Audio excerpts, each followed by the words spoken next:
Come on, let's go! Rob Charles at breakfast. This kind of thing gets me up in the morning. On Magic 999. Magic.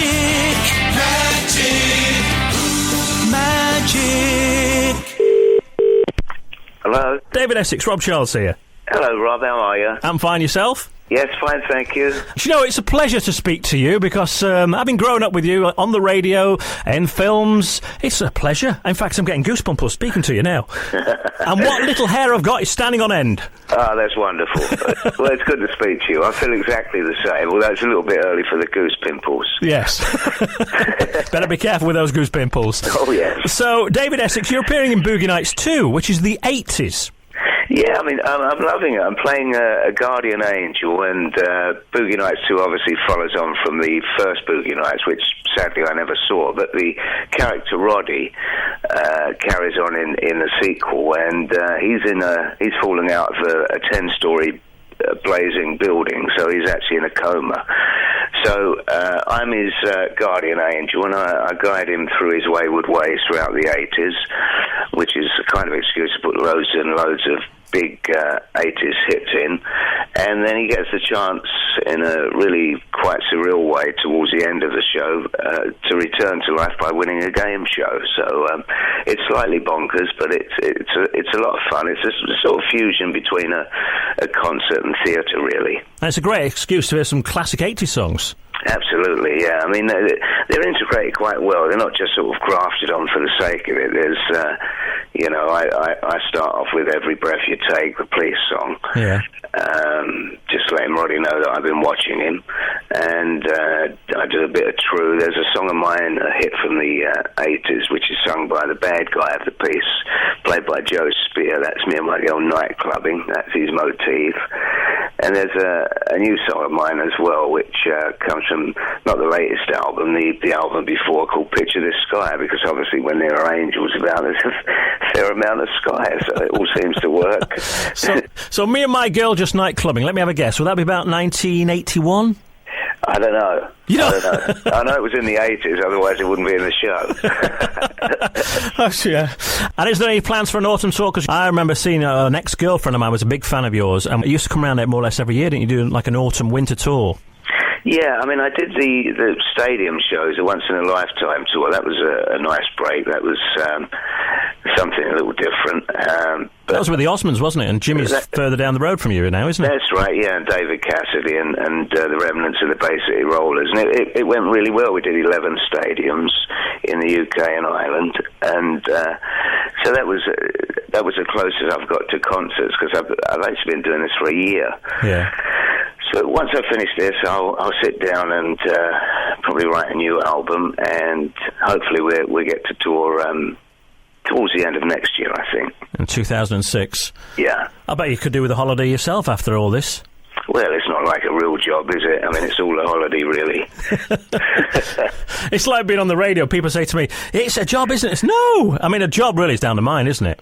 Well, of course it is, yeah. I mean, my autobiography I called A Charmed Life, I mean, because I've really enjoyed what I've done. I've been able to work in different mediums and, do different things, the writing and the theatre and the film and all sorts. So, it's been very fulfilling, all of it. Do you know, I've got to ask you this as well, because I think it's towards the end of the 80s. You were in a TV programme, which, if memory serves me right, you're on, did you live in the barge? That's right, it was called The River. The River? Yeah, and we did 6 half-hour episodes, which I really enjoyed, and I wanted to do another series of it, but I thought, enough was enough. But, I think for me, really what's kept me interested over the years is first of all, people seem to relate to what I do still, which is useful, but also being able to work in so many different areas, Well, I'll tell you what we're going to do. We're going to play one of your classic songs. We'll play Me and My Girl Night Clubbing, actually, from the show. Good. And then we'll come back and we'll speak some more in just a second. All right. Magic 999, Me and My Girl Night Clubbing. And who sings that in the show, then? That's Joe Spear, who plays the character Spencer. He's basically the bad guy in the piece, so that's his motif throughout. Well, I'll tell you what, we've got some tickets to give away. In fact, we're going to give away a pair of tickets every day this week on Breakfast. So, to start off, have you got a question for me? Yeah, I think could you tell me the name of my new album, which is out on the website? It's called It's Gonna Be Alright. If you can answer that, then you get 2 tickets. All the phones have lit up. Yeah, It's Gonna Be Alright is the name of it. But if you can get that answer, then you get 2 tickets. Excellent. David Essex, it's been a pleasure talking to you. And I've got to ask you as well, before you go, That'll Be the Day, one of my favourite films of all time. What was it like working with Ringo Starr? It was great. It was nearly too much fun. I mean, the sequel Stardust was tricky because so many of the things that we were fictionalising were happening to me in real life. So that was quite a hard film to do. But That'll Be the Day, working with Ringo and a lot of other people, Keith Moon and all the people that were in it, was very special. Do you know, when I was growing up, I wanted to work on a fair or even work in a holiday camp as well.